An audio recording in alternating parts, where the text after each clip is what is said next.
বিপিএলে 2012 থেকে 2024 সাল পর্যন্ত সর্বোচ্চ 5 রান সংগ্রাহককে চলুন এক নজরে দেখে নিব।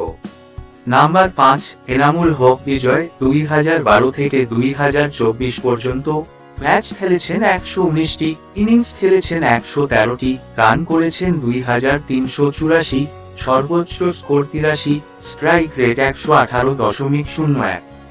নাম্বার 4, সাকিব আল হাসান। 2012 থেকে 2024 পর্যন্ত ম্যাচ খেলেছেন 113টি, ইনিংস খেলেছেন 108টি, রান করেছেন 2397, সর্বোচ্চ score 89, strike rate 139.36। Number 3, Mahmudullah Riyad. 2012 থেকে 2024 পর্যন্ত ম্যাচ খেলেছেন 119টি, ইনিংস খেলেছেন 111টি, রান করেছেন 2520, সর্বোচ্চ score 73, strike rate 122.80।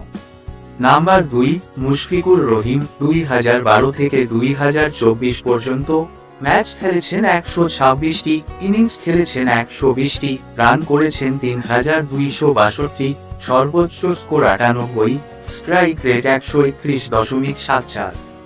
Number 1, Tamim Iqbal. 2012 থেকে 2024 পর্যন্ত ম্যাচ খেলেছেন 104টি, ইনিংস খেলেছেন 103টি, রান করেছেন 3422, সর্বোচ্চ স্কোর 141, স্ট্রাইক রেট 123.22।